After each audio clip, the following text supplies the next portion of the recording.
All right. Should we let's jump into the new releases for this week and then we'll get on to E3 pretty much. Yay. I've not been playing any ARMS. Did you get that? I played the beta. I don't know what they called it. Didn't I talk about it? I feel like I might have. Yeah, you talked about the beta. Yeah, I don't know. I get that it's sort of unique and clever for a fighting game, but it doesn't have a lot of content for a fighting game. So I see the motion controls and I immediately recoil. Right. I mean, they were kind of. I didn't hate the motion controls, like at least the part where you're throwing the punches. I thought that was kind of. It worked. Like if you want to throw a hook punch, you make the hook motion, you go straight. That seemed to work. The problem was with the moving. It didn't seem natural to have to tilt your hands to move like that. I feel like some of it should be on a stick or something. Well, you can play it with a controller, but then I Yes. read that you don't get as refined as controls then. You can't twist your hand. You can, but you have to do it with the stick. You're hooking the stick, I think. You can still do it, but I don't know. It didn't grab me. I can see the appeal. It's colorful. The characters seem the characters look nice, cool. But there's only 10 of them, and there's no type of story mode. I don't know. I feel like we're spoiled by the latest Mortal Kombat and Injustice games where they put in. I mean, pretty much most fighting games have some sort of a story mode in them. Those are just the exceptional ones. But I don't know, for a full price release. It didn't do it for me, so I'm going to pass on it. But it did seem to get pretty decent reviews. Wombat has a Switch now. Maybe he picked it up. Oh, I did. I picked up 3 copies of it. One for each arm. It got decent reviews, right? It didn't get great reviews. I like that. I like that thing that's going around the internet, the lore of ARMS. That did make me laugh. Why, about the masks? No, why the story, Nintendo's official line on what the backstory is for the characters of ARMS. Oh, I missed that. Oh, I saw the thing. It said they get their superpowers when they put on their mask, and otherwise, when they take the mask off, their arms go back to normal. I thought it was that they just woke up one day and had long arms and they decided to fight. No, I don't know. Either one is captivating. Right. It's got a 77 on Metacritic. That's pretty okay. Low by Nintendo standards. Right. I guess you're right. I mean, yeah, I'm sure it's fine. Okay. I've been playing Next Machina. I was going to say the thing that's been going around the internet is a Nintendo Direct video and small Japanese social media have hinted at a story. It's literally one day people just woke up with extendable spring arms. Nobody knows why. Some of the folks decided to use their arms to make money fighting. Nintendo said they'll add more lore later.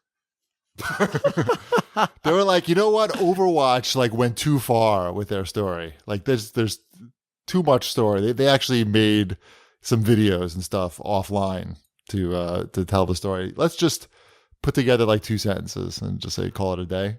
I love Nintendo's we'll do everything later.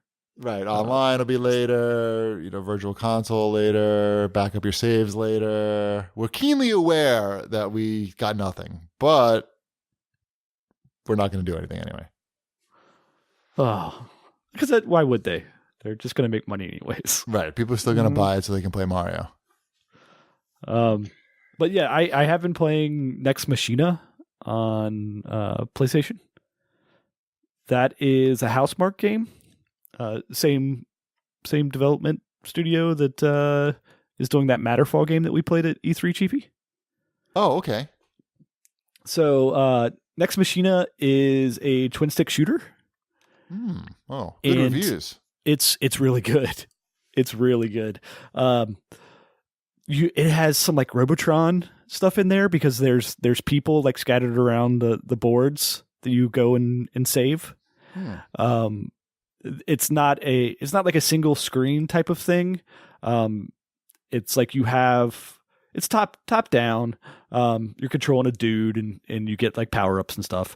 And every time you complete one of these stages, then the world kind of like shifts around. Like, imagine like if it was a cube, you just like shift to a different part of the cube and like warps you to there, and then you play a different stage and you keep going like that. But it's got like a dash mechanic in there as well. And that's how you get through like laser grids, that type of stuff. Holy shit! I'm looking at this thing right now.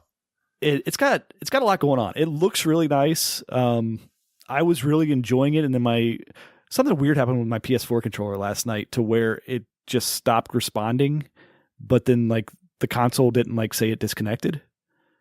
So I got to fix that. But I'm definitely into this game. Wow, it looks intense. Looks yeah, crazy. but it's intense, but it's kind of forgiving in that you have a lot of lives. I think you get like maybe 5 lives a turn, but then you have like 99 continues. I see. So they want it to be hard, but they want you to actually be able to play it as well. All right. Yeah, cool. It's pretty good. Let's see. Dead by Daylight Special Edition came out for Xbox One and PS4. I got a code for this, but the servers weren't up yet when I had time to try it. The servers are up now, I know, but this is another one of those 4v1 games, kind of like the Friday the 13th game, but there's more horror monsters. One player plays as that, and then the other 4 are the survivors. What kind of horror monsters? Dude with an axe. Mummy? The Mummy? I don't know. I did not get to play any of it. I'm going to try it because I like the idea of, I don't want to really play as the monster or the killer or whatever, but I like the idea of I'm supposed to die pretty much in these, so I won't feel bad if I get killed because you're clearly going to be underpowered. But I don't know. It just looks kind of neat. It's been out on PC for a little while, I think, in some fashion. And I think there is a mummy, Chibi. Thank God. I'm trying to look at pictures now. I believe there is a something that looks kind of like a mummy zombie hybrid, maybe. A zummy. Boy, that movie was not good. All right. But yeah, I'll find some time to play it this week now that it's up and running. I if it's good, I think that would be fun to play together. Okay. Is Mike Myers in this? Michael Myers. I should. Halloween, not Yeah Baby. I do not know. I mean, there's like a lot of them look like they're definitely inspired by like famous horror villains. Mm-hmm. But let's see here. List of I don't know. I don't think there's any. No, I'm looking at the list right now. Okay, DLC is the first. Michael Myers. Michael Myers. Oh, so you could both kiss my butt. Is that Right. is that where we're going with this? Pretty much. I guess. There's also the Hag, which looks sort of like the Mummy, I guess. And Hillbilly. I don't know. They look pretty scary. I don't want to look at this page anymore. Right. That's I have to see how scary it is before I make you buy it, cheapy. Right. I don't want any nightmares. Right. I want you to have nightmares. I'm still thinking about that spider from E3. Oh man. From the hunt. Yeah, the hunt showdown, which we talk about in the after, like all the E3 stuff. But did you watch any of that, Wombat? I saw that clip of that game with this big spider in it. Just that little clip that's been going around. Yeah. Okay. Oh, the GIF that I tweeted out earlier. Yeah. Mm-hmm. Yeah. That was you a should good really presentation. watch that whole video because they've put out basically what we saw at E3, which was like 2-man teams in that game. Yeah, it's like 7 minutes, I think. What game is this again? The Hunt. Showdown. The Hunt. It's a Crytek game. Wait, it's called Showdown? Hunt Showdown is Hunt: Showdown, I think, is what the name of it is. Hunting your Oh, it is, colon yeah. showdown. I feel like they added the showdown after E3. I don't remember them ever. No, it was definitely called that. at E3. I don't remember. I thought it was called The Hunt. It's not you're even. There's no close. the either. No, It's it was called close. Mike's Hunt. Parentheses Myers. But they basically released that essentially the same video that we saw at E3, and it's, if nothing else, it's a great design direction to watch, and it's almost like a let's play to watch it as well, just because it's concentrating on two guys playing the game. Right. It's a game where you have, was it 5 teams of 2, and everybody's trying to hunt down a big monster. And once you kill the monster, then you're trying to escape the map. So you don't have to attack the other human players, but it depends all on your strategy. It's in the playthrough that they show, these guys pretty much just go right for the monster and try to keep a low profile. It was a really good demo. I got to say, that was probably the best demo one of the best demos that we saw at E3 for sure.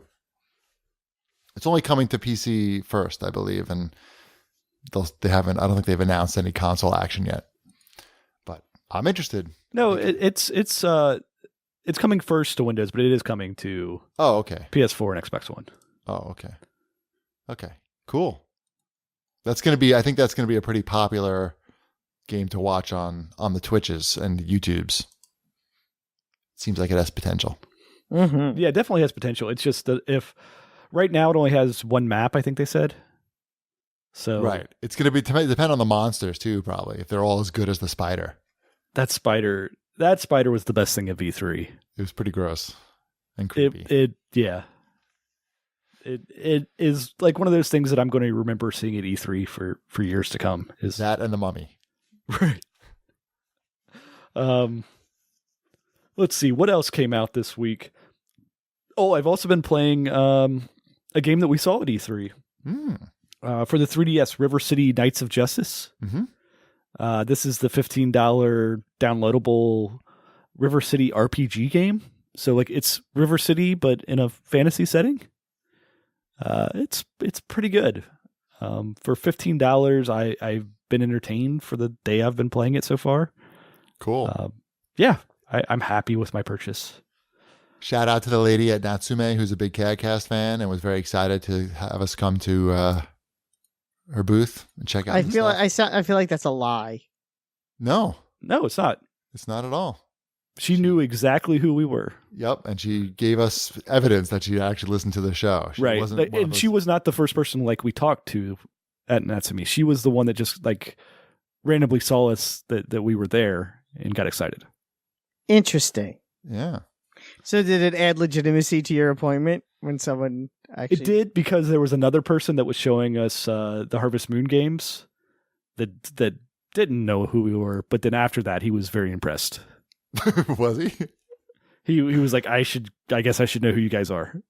Right. Well, that's happened. Well, that's happened before when we've been there, where we've been at an appointment and the person showing us the game had no idea who we were, and then someone recognizes us or asks to take a picture with us, and then all of a sudden their whole demeanor changes.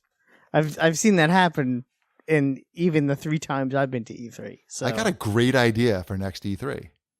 Have someone stand like 4 feet away every time we go to an appointment. Yes. We and hire. Have them walk, yeah. We hire a bunch of yellow badges. Yep. And we just say, hey, in like 5 minutes, just come up to us and just, ask to take a picture with us. Right. I feel like that could work out really well for us. I think that would actually work out really well for you, to be perfectly honest. We'll pay some to just like save their spots in the Nintendo line. Right. Then, yes. Oh my God! You could either wait in the Nintendo line all day, or get paid to take a picture. Get paid with us. to follow us around. Cheapy D, can I take a picture with you?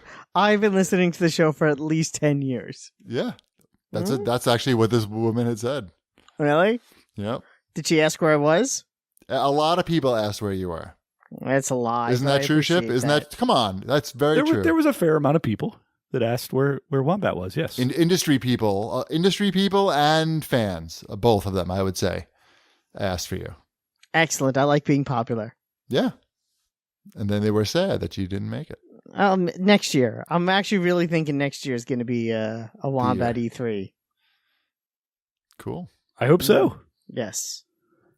That it makes my scheduling harder. No. No, not really, because you can. It just means Thorbon will spend more time in the hotel. Well, I didn't really schedule anything okay. for Thorbon this year. He kind of does his own thing. So what you're saying is you don't want me to go. No, that's not it at all. No, what he's saying is he's going to be scheduling you and Thorbon to see some stuff that we don't want to see. I mean, that's really interesting. Anyway, get on with this. Are we still talking about new releases? I think we're past them.